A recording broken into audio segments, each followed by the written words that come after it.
Retour sur le plateau de TV Finance, on va prendre des nouvelles du CAC 40. On retrouve notre expert pour Chronoca, Xavier Fenot. Bonjour Xavier. Bonjour Bonjour Roselyne. Roselyne. Vous êtes associé chez Interactive Trading. Les marchés ont donc fini de retenir leur souffle ce matin avec la conclusion d'un cessez-le-feu entre les États-Unis et l'Iran. La côte parisienne avait continué de céder du terrain hier dans l'attente de l'expiration de l'ultimatum américain. Bah oui, effectivement, cette nouvelle de cette nuit, plus 3,5% sur le CAC, qui n'a pas d'ailleurs encore tout à fait ouvert sur le cash, mais c'est ce qui est attendu, quasiment à 8 300 points, 8 257. Alors, ça tombe bien parce que justement, c'est pas très loin de cette zone de résistance, j'y reviendrai juste après. Donc, ouvre de soulagement, vous l'avez dit, c'est un cessez-le-feu de 14 jours, donc ça veut dire que bah, d'ici là, et c'est un quand même délai très court, il va falloir cocher des cases vertes sur tous les 10 points d'accord qui ont été demandés de part et d'autre. Donc, on va voir ce que ça donne. Ça donne, bien évidemment, des tentes sur les cours du pétrole, ce qui était quand même relativement important. Réouverture du détroit d'Ormuz, a priori, des premiers bateaux sont passés avec des primes quand même assez importantes d'assurance pour pouvoir passer dans le détroit pour le moment. Donc c'est vrai que sur les cours du pétrole, ça se détend, moins 10%. Alors, si on prend un petit peu de recul, c'est important quand même de le faire dans ce contexte-là, parce que voilà, il y a du positif, tant mieux. Il y a parfois aussi du négatif, et c'est pas terminé du tout. Encore une fois, je le rappelle, si on regarde les cours du pétrole, bon bah voilà, on est quand même pas passé sous les plus bas qu'on avait connus fin mars, hein. Donc c'est bien, ça détend également les taux d'intérêt à 10 ans aux États-Unis. On était à plus de 4,40%, quasiment 4,5%. Ça retombe à 4,25, tant mieux. On a le dollar américain également qui fait plus du coup office de valeur refuge, donc ça se détend aussi. Et bah, ça détend globalement voilà, les actifs risqués. On a par exemple les futurs américains qui sont à entre plus 2,5 et plus 3%. Donc c'est bien, mais déjà c'est pas fini. Et puis ensuite, bah, par exemple sur le CAC, cette zone des 8 250 points, alors on en avait déjà parlé ensemble ces dernières semaines, mais sur le CAC, sa première zone d'achat des 7 600 points a quand même parfaitement fonctionné. C'était justement les plus bas de cet été, donc on en avait parlé. Première zone d'achat, après on avait 7 200, 6 800 points si jamais ça dérapait. Pour le moment, c'est pas le cas, tant mieux. Et on revient sur cette zone des 8 250 qui est le haut du range. Alors ce haut du range, bah, si vous vous souvenez, je le vendais depuis le mois d'octobre, tout simplement parce que c'est une zone de résistance qui a été construite, même si on a fait un excès par le haut haussier. On a parlé également de cette possibilité d'excès baissier en bas de ce range. On revient en haut. Donc aujourd'hui, 7006, ok, malgré ce qui s'est passé, ce n'était pas forcément évident d'acheter ces niveaux-là, mais aujourd'hui, ce n'est pas forcément évident non plus de se dire, bah, je relâche un petit peu du lest par rapport aux achats qui avaient été effectués, si tel était le cas, bien entendu.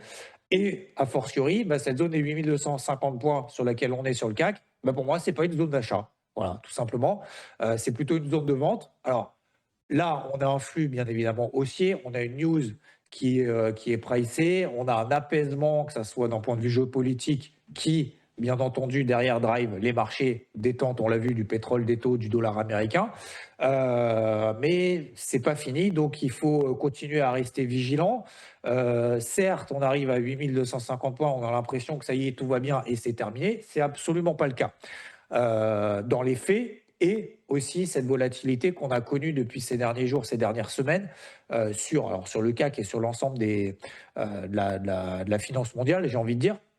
Et encore une fois, on va avoir aussi bah, les premiers, j'ai envie de dire, résultats de l'inflation et de cette hausse des cours du pétrole, entre autres, et de l'impact que ça a, pas que sur les prix de l'essence, mais sur tout le reste, que ça soit voilà, le secteur de la consommation et autres.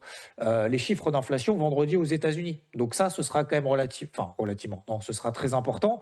On attend une inflation non plus à 2,4, mais à 3-4%. Donc ça veut dire que les banques centrales ne vont plus baisser les taux d'intérêt cette année, peut-être même les monter si jamais effectivement il y a des traces d'inflation un petit peu partout. Donc voilà, donc je ne change pas de stratégie depuis ces dernières semaines et ces derniers mois. Plutôt des achats sur repli sur des niveaux clés. Contre vent et marée, c'est pas évident, clairement, psychologiquement. C'est pas évident de rentrer quand tout va mal. C'est pas évident de sortir quand tout va bien. mais c'est aujourd'hui ce qui drive et encore une fois, on va prendre un petit peu de recul et j'en profite que vous voyez mes graphiques à l'écran en temps réel.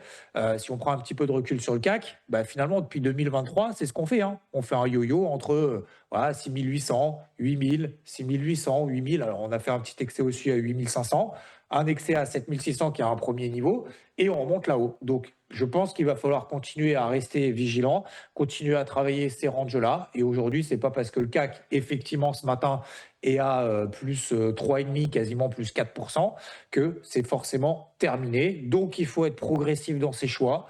Il ne faut pas subir sa propre émotivité et l'émotivité du marché, que ça soit dans les moments difficiles, les moments de forte baisse, que ce soit dans les moments d'euphorie, donc de forte hausse sur le marché. Donc aujourd'hui, sur cette zone des 8 250 points, je reste très vigilant et j'en profite plutôt pour sortir, si bien évidemment il y a des positions à sortir, en tout cas de manière progressive, et d'y revenir ensuite, demain, pourquoi pas, sur des replis et sur des niveaux clés, mais ne jamais surréagir à l'émotivité ambiante du marché et à des gros pics de volatilité, que ça soit parce que c'était du qui tout double hein, cette nuit. On aurait pu ouvrir ce matin à moins 3%. J'aurais dit exactement la même chose si on avait été à 7600 points. C'est pas une zone de vente, c'est plutôt justement une zone d'entrée. Bah là, aujourd'hui, c'est l'inverse. Tant mieux, en tout cas d'un point de vue géopolitique, tant mieux pour les marchés aussi. Mais cette zone des 8250, attention à ne pas céder à l'euphorie ce matin. Xavier Fenot, merci beaucoup pour votre décryptage. Belle journée à vous. À suivre après une nouvelle pause, les Market Movers, ce sera avec Daniel Cohen de Lara. À tout de suite.